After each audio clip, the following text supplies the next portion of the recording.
Okay, so what could monkeys, bananas, and a bunch of leaves possibly have to do with the money that's sitting in your wallet right now?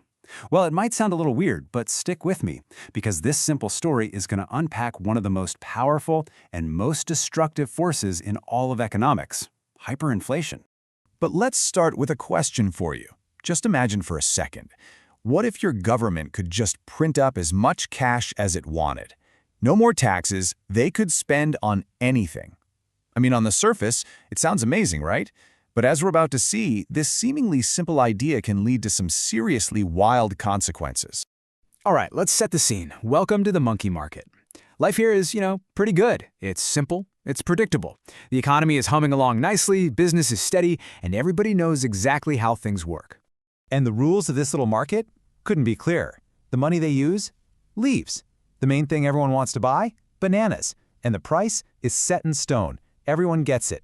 One single leaf gets you one single banana. Perfect. A totally stable system. But then, the monkey government decides it needs to step in. And look, they've got the best of intentions. They look out at all the monkeys and they think, you know what, we can do better for our people. We can make every single monkey richer. So they come up with this great new slogan, and it's super popular. Every monkey deserves to afford more bananas. I mean, come on, who's going to argue with that? It sounds fantastic. Everyone's excited, and the government says, don't worry, we've got a plan. And their big solution? Well, it seems almost like magic. It's so simple. Deceptively simple. They roll out this brand new invention, a machine that they are absolutely convinced is going to solve everyone's problems. So here it is, the big genius idea. If monkeys need more leaves to buy bananas, why don't we just make more leaves? We'll just give everybody more money, and poof, just like that, everyone will be richer. It seems totally foolproof, but they are missing a huge piece of the economic puzzle. So they crank up the machine. It starts whirring, and it spits out 100 fresh new leaves. And they pass them all out to the happy monkeys. It's not a crazy amount, just a little boost to help everyone out. And for a minute there, it looks like a brilliant success. The monkeys are cheering, their pockets are suddenly full of extra leaves, they feel rich. The market is packed with happy customers, all waving their new leaves, ready to buy all the bananas they've ever wanted. But this is the exact moment that the whole plan starts to fall apart. You've got this mob of newly rich monkeys all trying to buy bananas at the exact same time. And the banana sellers, well, they start to notice something. The dangerous cycle is about to kick off. Here's the core of the problem. There are still the exact same number of bananas for sale as there were yesterday. Nothing's changed there. But now you've got way more leaves trying to buy them. The sellers look at these long lines and it dawns on them. Wait a minute, our bananas are suddenly in super high demand. And just like that, the price of one banana skyrockets from 1 leaf to 10 leaves. All those extra leaves the government just handed out?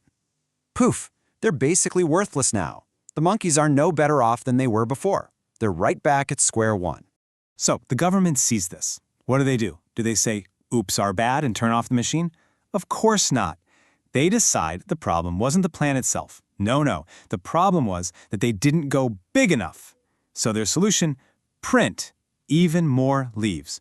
And this is where things just spiral into total chaos. They don't just print a few hundred more this time. Oh no, they go for it. They print 1 million new leaves. The market is instantly, completely flooded with cash. The result is immediate and it is catastrophic. The price of a single banana explodes. Now it costs 10,000 leaves. Money is losing its value faster than they can even print it. The whole system is in a nosedive. I mean, it's just become absurd. A leaf, which used to mean something, it used to have value, now it's just a worthless piece of garbage. Monkeys literally need to haul wheelbarrows full of leaves to the market just to buy a single banana for lunch. A lifetime of savings can't even get you a snack. So this brings us to the endgame, when leaves become sticks. The currency has totally collapsed. The monkeys finally realize that these leaves have no value. They're useless. The trust is gone. And this economic train wreck, it has a name. It's called hyperinflation. It's when prices spiral up so fast and so far that your money becomes pretty much worthless. It is exactly what our poor monkeys just lived through. Just look at that transformation. It's staggering. Before our story started, 1 leaf could buy you 1 banana. A simple, fair trade. After the government helped, a whole wheelbarrow full of leaves is literal trash. All of its value was completely erased. With the entire economy in ashes, the government has to do something incredibly drastic. To finally break this horrible cycle, they have to admit they were wrong. In a huge public display, they gather up every last leaf in the market and set it all on fire. Now, rebuilding from this kind of disaster is a long, painful process. First, you have to officially declare the old money worthless, just to wipe the slate clean. Second, you have to introduce a brand new currency, in this case sticks, and hope people will actually trust it. And third, and this is the hardest part, you have to rebuild not just the economy, but people's faith in the entire system. So what's the big lesson we can take away from the monkey market? It's actually pretty simple. Printing more money doesn't make a country wealthier. It just makes the money that's already out there worth less. Real value, real wealth, it doesn't come from the paper or the leaves. It comes from the actual stuff we make and the services we provide. The bananas. And that brings us right back to our world. Because this story, it isn't just a fable about monkeys and leaves. It forces us to ask a really fundamental question. If it's not the paper it's printed on, what is it that actually gives the money in our pockets its value?